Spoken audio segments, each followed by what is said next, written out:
बात कहने में उनसे ज्यादा कुशल और कौन है? छोटा सा कार्य ही तो कर रहा था मैं। जैसे तुम छोटा कार्य कह रही हो, देखो कितना बड़ा पारितोषिक मिला है मुझे ऐसा छोटा कार्य करने का। कितनी देर से तुम ये दोनों हाथ पकड़कर खड़ी हो मेरे भरी सभा में। ये भी भूल गई ब्राह्मण देख रहे हैं, ये भी भूल गई कि ऋषि ऋत्विजों की सभा है ये। यहां ब्रह्मचारी बैठे हैं। इतनी लाज आई द्रौपदी को कि एक बार तो मन में हो आया कि फिर से कृष्ण के सन्मुख ना आऊं कभी। ये कहीं भी तो उपहास का अवसर हाथ से जाने नहीं देते। जो आपकी इच्छा हो सो करिए। दो घड़ी पहले सभा में जूठी पत्तल उठाने वाले द्वारिकाधीश जब सभा में पहुंचे तो ऋषियों ने, द्रोणाचार्य, कृपाचार्य, महामहिम भीष्म, सबने एक स्वर से कहा कि सभा में अग्र पूजा का अधिकार अगर किसी को है तो वो द्वारिकाधीश को है। अग्र पूजा अगर किसी की जाए, प्रथम पूजन का अधिकारी अगर कोई है तो वो स्वयं केशव हैं। इनके रहते किसी की पूजा कैसे संभव है? उस सभा में बैठा था शिशुपाल भी, सभा में था दुर्योधन भी, दुशासन भी, और सभा में बैठा था शिशुपाल भी। अनर्गल प्रलाप करना आरंभ किया और सुना है आपने 100 गाली दी उसने द्वारिकाधीश को, 100 गाली दी श्री कृष्ण को। वचन दिया था कहीं श्री कृष्ण ने उसकी माता को कि तेरे 99 अपराध क्षमा कर दूंगा। और जैसे ही 100वां अपशब्द उसके मुख से निकला, श्री कृष्ण का संकेत पाते ही सुदर्शन चक्र ने काट दिया उसका मस्तक। और शायद श्री कृष्ण ने इस राजसूय यज्ञ में पहली आहुति शिशुपाल नामक दुष्ट की देकर पूरे भारतवर्ष को बता दिया कि अब ऐसा महासमर होगा, क्योंकि मुझे इस विश्व को, मुझे इस धरा को दुष्टों के बोझ से मुक्त करना है। दुर्योधन दुशासन जलभुन गए ईर्ष्या से पांडवों की समृद्धि देखकर, पांडवों की संपत्ति देखकर। स्वयं दानवराज मय ने इंद्रप्रस्थ नगर का निर्माण किया था, विश्वकर्मा ने सजाया था महल के आंतरिक कक्षों को। लक्ष्मी प्रस्तुत थी, उपस्थित थी पांडवों के कोषागार में। जलभुन गए दुर्योधन दुशासन। ऐसा विलक्षण भवन उन्होंने कभी देखा नहीं था। चलते चलते दुर्योधन ने समझा कि शायद स्फटिक का उज्जवल फर्श है, पांव रखा वो जल का कुंड था, पांव फिसला, गिर पड़ा दुर्योधन कुंड में। बहुत बार अपमान सूचक शब्द कहे थे दुर्योधन ने द्रौपदी को, बहुत बार। द्रौपदी ने सोचा आज अच्छा अवसर है, क्यों ना प्रतिशोध ले लिया जाए। माधव को यह प्रिय नहीं लगा। क्यों? क्योंकि भक्त को प्रतिशोध की भावना शोभा नहीं देती। भक्त यदि प्रतिशोध की भावना रखे, अर्थात उसे ईश्वर के न्याय पर विश्वास नहीं है।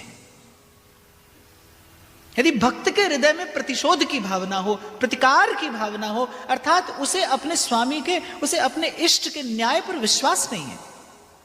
सज्जन व्यक्ति का क्रोध होता है बिल्कुल जल पर लकीर, क्रोध आया भी और क्रोध गया भी। पर दुर्योधन जैसे किसी दुर्जन व्यक्ति का क्रोध है जैसे किसी ने पत्थर पर रेखा खींच दी हो। महाभारत से जो हमारी यंग जनरेशन है वो क्या सीख सकती है, इन द सेंस कि अभी तक जो लोग हैं उनके माइंड में क्या इमेज बनी हुई है महाभारत की, और आपने जब ये लिखा और संस्कृत में आपने इसका अध्ययन किया तो ऐसा आपने क्या अलग देखा जो कि प्री कंसीव नोशंस है लोगों के, उससे बिल्कुल ही अलग है? कुछ एग्जांपल्स आप देना चाहेंगे? ठीक है, तो सबसे पहला मैं प्रश्न पूछती हूँ, महाभारत का युद्ध है वो क्यों हुआ? एनीबडी जो भी बोलना चाहते हैं हाथ ऊपर करो और माइक लेकर के बोल दो। हाँ, माइक दे दो उनको। वाणी की निर्लज्जता। हाँ, जैसे द्रौपदी ने कहा था। क्या कहा था? अंधे का पुत्र अंधा। बहुत बढ़िया। द्रौपदी ने कहा अंधे का पुत्र अंधा, इसीलिए दुर्योधन के ईगो को लग गई, अहंकार चुभ गया और उसके बाद युद्ध हुआ। अगर ये बात सही है तो मुझे एक बात बताओ, लाक्षागृह में जब पांडवों को और कुंती उनके माताजी के साथ जब जलाने का प्रयत्न हुआ तब तो द्रौपदी थी ही नहीं, तो क्यों प्रयत्न किया था दुर्योधन ने? मारने की इच्छा तो उसकी तब से थी ना। द्रौपदी कहाँ आई? उससे भी पीछे जाते हैं। जब पांडव वन से आते हैं पांडु की मृत्यु के बाद, तब भीम को विष दे के मारने का प्रयत्न किया जाता है। तब द्रौपदी कहाँ थी? क्योंकि जब हम एक्चुअल महाभारत के अंदर जाए ना, तो आपको एक बात बताऊं, अंधे का पुत्र अंधा, ये महाभारत के कोई भी मैन्यूस्क्रिप्ट में नहीं है। ऐसा कुछ हुआ ही नहीं है। ये सब जो वो मसाला डालते हैं ना, वैसा वाला मसाला है, ये फिक्शन है। अंधे का पुत्र अंधा हुआ ही नहीं है। Are you sure about that? मतलब कहीं पर भी नहीं लिखा हुआ? 100%। आप गीता प्रेस वाला महाभारत देख लो, आप भंडारकर ओरिएंटल का क्रिटिकल एडिशन देख लो, आप KM गांगुली वर्जन देख लो, आप कोई भी महाभारत, व्यास रचित महाभारत आप देख लो, उस पे लिखी हुई पुस्तकें नहीं, वो फिक्शन है, वो नाट्य रूप है, काव्य रूप है। जो इतिहास है महाभारत, उसमें ये कहीं पर भी नहीं है। अच्छा, ये जो पॉइंट अभी इन्होंने बोला कि महाभारत जो हुई वो इस वजह से हुई क्योंकि द्रौपदी ने कहा कि अंधे का पुत्र अंधा, और ये हमने देखा भी है, टेलीविजन पे देखा है और इस तरह से सुना है। तो ये कहां से शुरू हुआ? ये मतलब एक इतने बड़े युद्ध के लिए एक फीमेल को ब्लेम किया जा रहा है, और वो सिर्फ एक फीमेल नहीं है, that is basically representative of all females. Absolutely. हम जो फ्रीडम ऑफ एक्सप्रेशन की बात करते हैं, हमारे संस्कृति में ये हमेशा से रहा है। हमेशा से मतलब मैं संस्कृत नाट्य जो 2000-2500 वर्ष पहले लिखे गए, वहाँ से ये है। अब ये पर्टिकुलर प्रसंग कहाँ से आता है ये मैं नहीं जानती, पर वो कहता है ना, लोक कथा में आता गया और ये बाहर तक, फिर अब वही सच्चाई हो गई जो बहुत बार बोला जाता है। जब भी कुछ काव्य लिखे गए, तब उसमें जो हमारे नाट्यकार थे वो क्रिएटिव लिबर्टी तब से लेते हैं, क्योंकि पर्पस अलग है। पर्पस है रस, पर्पस है एंटरटेनमेंट, साथ साथ थोड़ा सा आप लेसन्स भी दे दो, पर वो क्रिएटिव लिबर्टी हमेशा से रहा है। हुआ क्या कि वो इतना सुंदर होता था कि वो क्रिएटिव लिबर्टी जो है वो ही सत्य हो गया। द्रौपदी के विषय में आप हमेशा जब सुनते हो तो उसे वो या तो अंधे का पुत्र अंधा, या हमेशा बदला चाहिए। जबकि आप द्रौपदी का जो व्यक्तित्व महाभारत में देखते हो वो एकदम ही अलग है। She is one of the most graceful ladies that can ever be. तो एक प्रसंग आता है महाभारत में जो वन पर्व में है, इसको कहते हैं द्रौपदी सत्यभामा संवाद। द्रौपदी सत्यभामा संवाद में ऐसा होता है कि वनवास में है पांडव, द्रौपदी और सब, और कृष्ण सत्यभामा उनसे मिलने आते हैं। तो वो जब उनसे मिलने आते हैं तो पहले तो कुछ बात चलती है, जो पुरुष हैं वो अपनी बातें करते हैं और द्रौपदी और सत्यभामा बात कर रहे हैं। सत्यभामा द्रौपदी से पूछती हैं, तुम्हारा मुझे वशीकरण मंत्र चाहिए, तुम्हारे पास वो कौन सा वशीकरण मंत्र? वशीकरण मंत्र मतलब ऐसे हिप्नोटाइज कर देना, मुझे वो मंत्र बताओ। द्रौपदी कहते क्या हुआ? वो कहती है कि ये जो 5 पांडव है वो नित्य ही तुम्हारा चेहरा देखते रहते हैं, तुम कहती हो वो कर देते हैं, जो तुम चाहती हो वो सभी पांडव करते हैं, ये 5 पांडव तुम्हारे वश में है, तो मुझे बताओ तुम्हारे पास कौन सा वशीकरण मंत्र है? द्रौपदी कहती है, सत्या कोई वशीकरण मंत्र नहीं है, पर तुम्हारी बात सच है कि मुझे पांडव बहुत मान सम्मान देते हैं, मुझसे बहुत प्रेम करते हैं।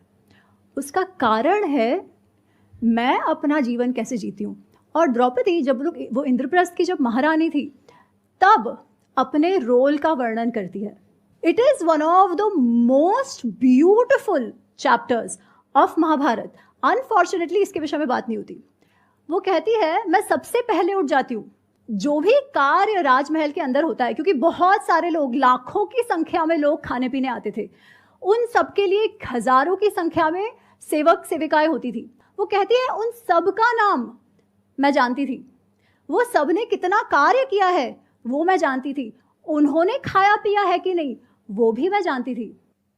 वो कहती है युधिष्ठिर जब यात्रा पे जाते हैं तब उनके साथ कितने घोड़े, कितने हाथी, कितना वेल्थ, गिफ्ट्स वगैरह जो जाते हैं दूसरे राजाओं के लिए, वो कितना गया वो और किसी को नहीं मालूम, एको अहम अपि वेद्मि, केवल मैं ही जानती हूँ। वो कहती है इंद्रप्रस्थ की जो तिजोरी है ना, जो खजाना है, जो वेल्थ है, वो ऐसी है कि किसी को मालूम ही नहीं, इतनी पूरी समुद्र जितना रत्न उसमें भरे हुए हैं, पर क्या आया क्या गया, पूरा transparency of the treasury, she says मेरे अलावा किसी को भी नहीं है। आप सोचो उस स्त्री पर कितना विश्वास था पांडवों का कि finances of the kingdom is what she knows. और मेरा काम मैं इतनी निष्ठापूर्वक निभाती थी तब भी, while taking care of my family members, बच्चा, सासू, एवरीबडी। इसीलिए पांडव मुझे इतना भाव देते हैं। This is the character of a lady in इतिहास। ऐसी स्त्री को हम बिचारी कहते हैं। ऐसे समाज को जहां स्त्री को इतना स्टेटस मिला हुआ है, जहां फिनेंसेस भी वो देखती है, उस समाज को हम स्त्री द्वेषी कहते हैं। और इतिहास ना जानने के कारण हम हमारे ही समाज को कैसा समझने लगे हैं, उसका उदाहरण आपके सामने है। इसीलिए इतिहास को इतिहास के रूप में जानना अत्यंत आवश्यक है और बिल्कुल भी कठिन नहीं है।